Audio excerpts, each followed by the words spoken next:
Allah Subhanahu wa ta'ala pengetahuannya bukan hanya terhad kepada umat Nabi Muhammad daripada jin dan manusia, ataupun manusia yang ada sebelum Nabi Muhammad daripada jin dan manusia, atau yang akan datang daripada jin dan manusia, tapi malaikat pun yang ada di langit juga diketahui oleh Allah Subhanahu wa ta'ala. Tahu apa mereka lakukan, apa mereka tunaikan. Bermakna pengetahuan Allah Subhanahu wa ta'ala meliputi segala-galanya, di bumi, di langit, di alam barzakh, di alam akhirat. Walaupun belum terjadi, tiada yang menutupi pengetahuan Allah sehingga Allah terhad pengetahuannya. Mustahil itu berlaku kepada Allah. Maka bagi manusia, pengetahuan didahului ketidaktahuan, dan itu sifat kurang pada manusia disebabkan oleh kerana baru tahu setelah sebelumnya tidak tahu. Tapi itu tidak mungkin berlaku kepada Allah Subhanahu wa ta'ala. Kalau manusia baru tahu karena ada yang memberitahu, itu tidak mungkin terjadi kepada Allah. Kalau ada yang memberitahu kepada Allah, berarti ada yang lebih hebat dari Allah. Kalau ada yang beritahu kepada Allah Subhanahu wa ta'ala. Kalau Allah hanya tahu apa yang ada di bumi, berarti pengetahuan Allah terhad kepada bumi. Allah tak tahu apa yang berlaku di langit. Itu juga mustahil bagi Allah Subhanahu wa ta'ala. Kalau Allah hanya mengetahui di langit dan di bumi, tapi tak mengetahui apa alam barzakh, juga itu termasuk bagian daripada yang terhad. Dan maka ilmunya Allah terbatas kepada kehidupan saja di atas bumi, tak tahu apa yang berlaku di alam barzakh dan akhirat. Itu juga sifat mustahil bagi Allah Subhanahu wa ta'ala. Dengan demikian, Allah Subhanahu wa ta'ala maha mengetahui. Pengetahuan Allah tidak didahului ketidaktahuan, dan pengetahuan Allah tidak mempunyai penghujung dan sempadan. Itu yang kita yakini tentang pengetahuannya Allah. Jadi kita bila berdoa dengan Allah Subhanahu wa ta'ala, apapun masalah yang kita lalui, yakinkan kepada diri sendiri kalau Allah Subhanahu wa ta'ala tahu masalah kita. Sehingga kita ketika berdoa kepada Allah Subhanahu wa ta'ala bukan ingin memberitahu kita punya masalah. Kalau kita ingin memberitahu masalah kita kepada Allah, sementara saya katakan tadi, pengetahuan Allah itu tidak ada batasnya, seakan-akan kita mengatakan Allah tak tahu saya punya case code. Itu sudah satu keadaan yang kurang sopan kepada Allah. Bila tujuan kita berdoa dan memberitahukan kepada Allah akan kita punya hajat dengan persepsi Allah tak tahu saya punya masalah. Tetapi ketika berdoa dan Allah Subhanahu wa ta'ala, dan kita yakin Allah maha mengetahui apa kita punya masalah, lalu untuk apa kita berdoa kepada Allah Subhanahu wa ta'ala? Doa kita kepada Allah pada keadaan kita yang diketahui oleh Allah Subhanahu wa ta'ala adalah semata-mata untuk mengingatkan kepada diri kita sendiri kalau kita ini miskin pada Allah. Adapun pengetahuan Allah kepada kita dan keperluan kita kepada Allah akan apa masalah yang berlaku kepada kita, itu sudah tidak boleh diragukan lagi.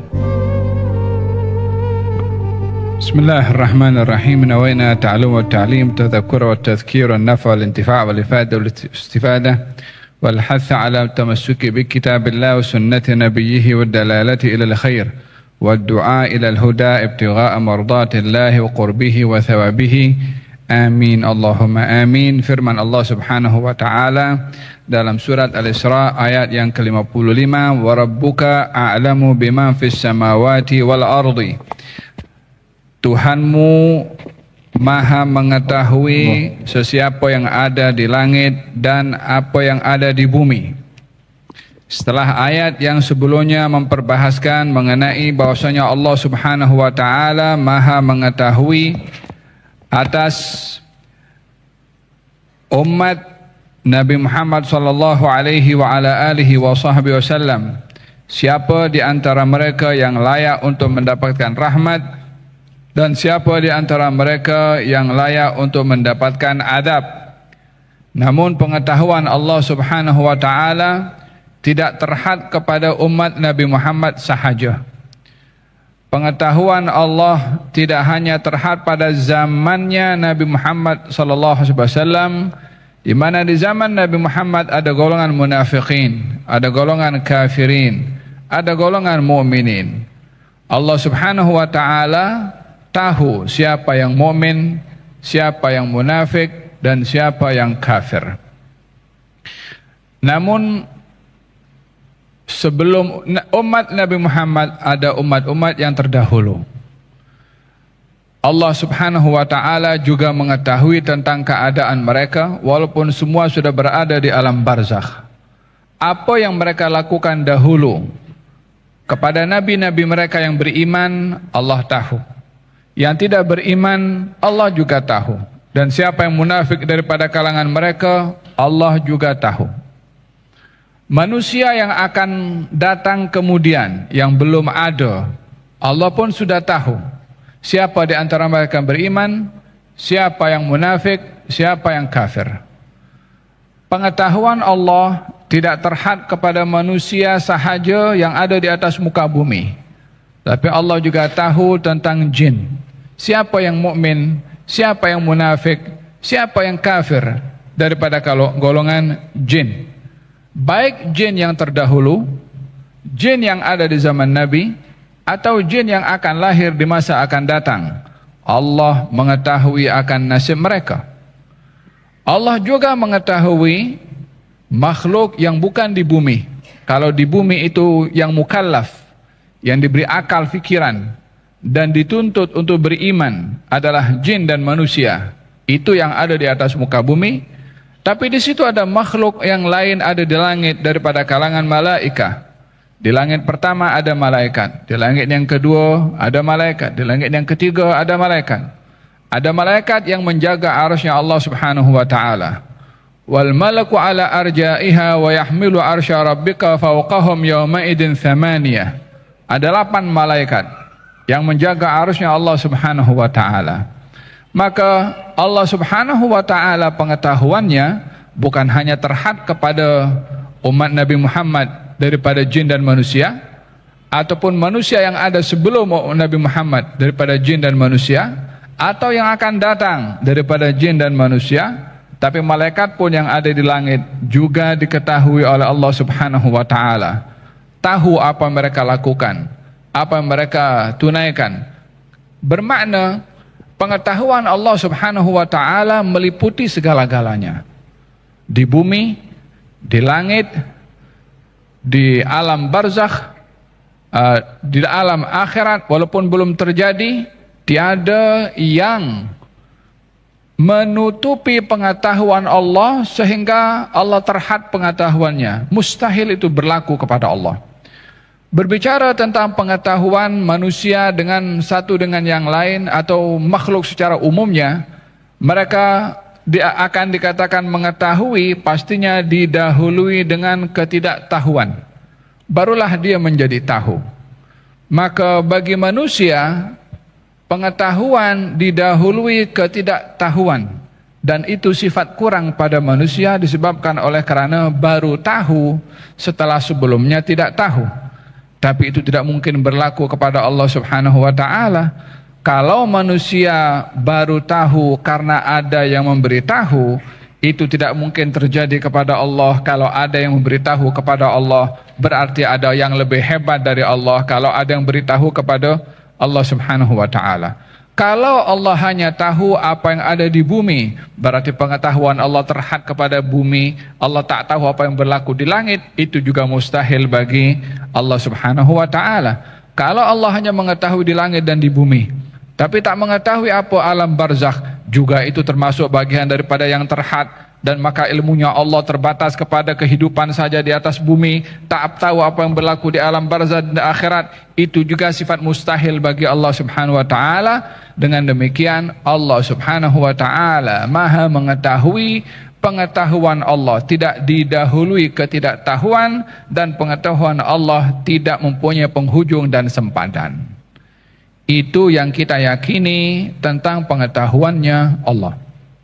Jadi kita bila buat berinteraksi dengan Allah, berdoa dengan Allah Subhanahu wa taala,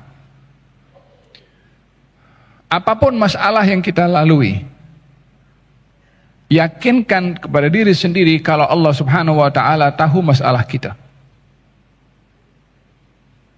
Sehingga kita ketika berdoa kepada Allah Subhanahu wa taala bukan ingin memberitahu kita punya masalah. Kalau kita ingin memberitahu masalah kita kepada Allah, sementara saya katakan tadi, pengetahuan Allah itu tidak ada batasnya. Seakan-akan kita mengatakan, Allah tak tahu saya punya case code. Itu sudah satu keadaan yang kurang sopan kepada Allah. Bila tujuan kita berdoa dan memberitahukan kepada Allah akan kita punya hajat dengan persepsi Allah tak tahu saya punya masalah. Tetapi ketika berdoa dan Allah Subhanahu wa taala dan kita yakin Allah Maha mengetahui apa kita punya masalah, lalu untuk apa kita berdoa kepada Allah Subhanahu wa taala? Doa kita kepada Allah pada keadaan kita yang diketahui oleh Allah Subhanahu wa taala adalah semata-mata untuk mengingatkan kepada diri kita sendiri kalau kita ini miskin pada Allah. Adapun pengetahuan Allah kepada kita dan keperluan kita kepada Allah akan apa masalah yang berlaku kepada kita, itu sudah tidak boleh diragukan lagi. Ketika Nabi Ibrahim alaihissalam diletakkan di alat pelempar, diikat, tak boleh bergerak, tinggal hanya akan dibagi arahan oleh Namrud untuk lempar. Didatangi oleh Jibril, ditanya, alaka hajah? Hai Ibrahim, engkau ada hajat pada aku? Kata Nabi Ibrahim mengatakan, amma ilaika fala. Kalau kepada engkau, aku tak perlu. Bukankah yang hantarkan Jibril itu adalah Allah Subhanahu wa taala? Bukankah kalau Nabi Ibrahim itu minta kepada Jibril untuk diselamatkan daripada Firaun, daripada Namrud, maka itu perkara yang boleh sahaja karena Jibril tak akan turun kecuali dengan izin Allah Subhanahu wa taala? Ya, Jibril itu tidak turun kecuali dengan izin Allah Subhanahu wa taala. Pernah sekali waktu ditanya oleh Rasulullah sallallahu alaihi wasallam, "Ya Jibril, kenapa engkau lambat? Yakni lama tak turun?" Katanya, "Rasulullah, saya tak turun kecuali diperintah." Ya, ini bukan suka-suka. Dia ada peraturan yang ditetapkan kepada malaikat untuk tidak turun ke bumi kecuali dengan izin Allah Subhanahu wa taala. Kata Nabi Ibrahim, amma ilaika fala. Kalau kepada engkau, aku tak perlu. Amma ilaih, kalau kepada Allah, fa ilmuhu bihali yughni an su'ali. Allah sudah tahu keadaan saya sekarang ini seperti apa. Maka sudah cukup tahunya Allah keadaan saya daripada saya minta kepada Allah Subhanahu wa taala. Dah macam ni nak minta lagi ke? Sudah cukup bagi saya pengetahuan Allah, serah pada Allah. Mahu dilempar, terbakar, mahu diselamatkan, dia punya urusan.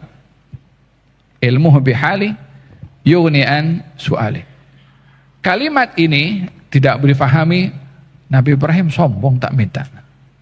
Oh, siapa itu namanya? Ada Khalilullah, orang yang paling dekat dengan Allah Subhanahu wa taala, yaitu Nabi Ibrahim. Ulama mengatakan, kata-kata Nabi Ibrahim yang mengatakan, pengetahuan Allah terhadap keadaan saya sekarang mencukupkan saya daripada meminta kepada Allah. Itu doa yang paling merendahkan diri di hadapan Allah, seperti itu. Walaupun nampaknya tak mau minta, walaupun nampaknya macam sombong, walaupun nampaknya macam tak perlu kepada Allah, justru itu adalah ainul khudhu', hakikat orang yang paling rendah di hadapan Allah bila ia mengatakan, Allah sudah tahu keadaan saya, cukuplah bagi saya pengetahuan Allah daripada saya meluahkan perasaan dan permintaan saya kepada Allah. Itu pasrah sudah. Engkau nak buat apa pada aku, ya Allah, aku hambamu, terserah pada engkau. Kondisi aku seperti ini, mau dilempar, mau dibakar, aku hambamu. Engkau maha tahu. Kata-kata Nabi Ibrahim yang mengatakan ilmuhu bihali yughni an su'ali, ia menggambarkan bahwasanya Allah yang maha mengetahui tak perlu untuk diberitahu. Sebahagian ulama ketika memperbahaskan tentang doa, kita ini berdoa kepada Allah Subhanahu wa taala, subhanallah, sebagian ulama menganggap, orang berdoa kalau tidak tepat pada matlamat doa, seakan-akan dia itu kurang sopan pada Allah pada doanya. Macam mana kita kurang sopan kepada Allah Subhanahu wa taala dengan berdoa? Bukankah Allah yang suruh kita berdoa dalam Quran, ud'uni astajib lakum, doalah kamu kepada saya, aku kabulkan doa kamu. Bukankah dia menjanjikan amman yujibul muttarra idza da'ah? Siapa yang akan lagi mengabulkan doa orang-orang yang dalam keadaan darurat keperluan selain daripada Allah yang akan mengabulkan doanya?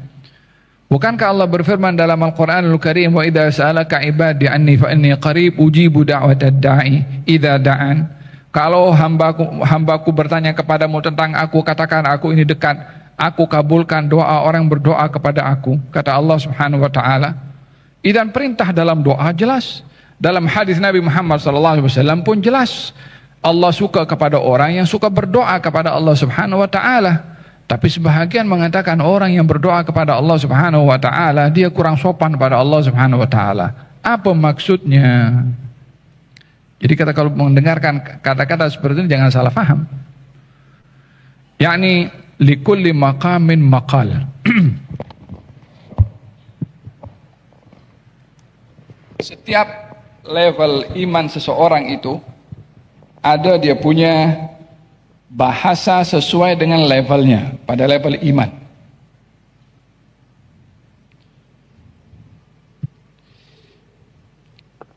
Contohnya ada di zaman Rasulullah ketika baginda Rasulullah mengajak sahabat untuk berinfak untuk jihad.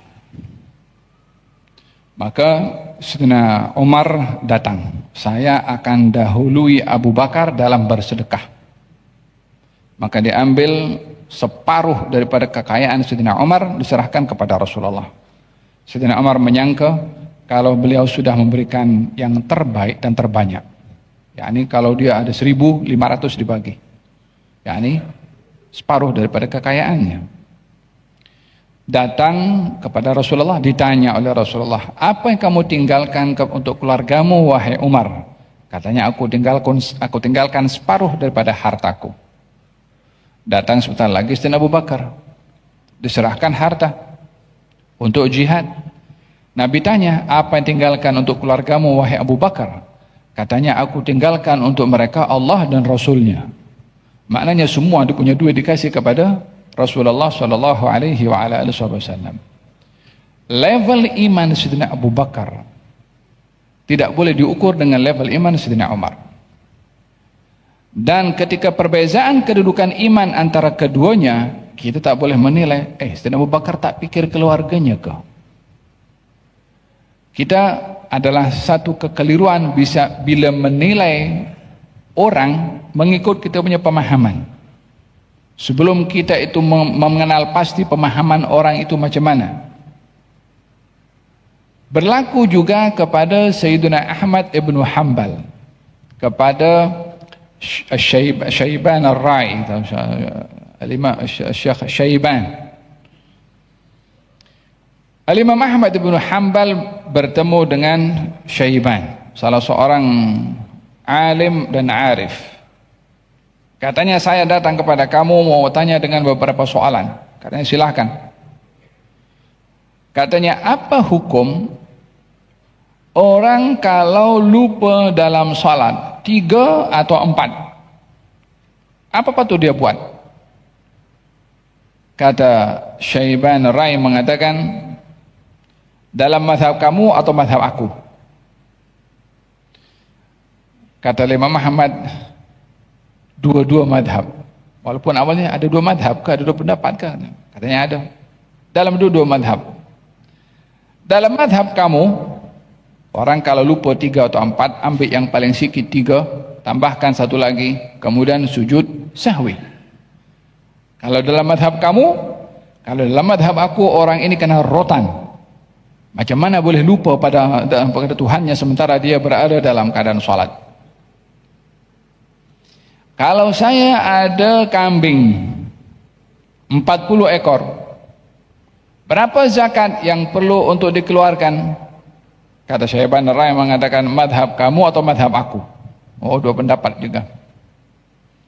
Katanya dua-dua madhab Katanya dalam pendapat kamu 40 keluarkan 1. Kalau dalam madhab kamu, katanya dalam madhab aku, kambing dan Tuhan punya kambing, miliknya Tuhan yang menciptakan kambing dan semua yang ada di atas muka bumi, keluarkan semua.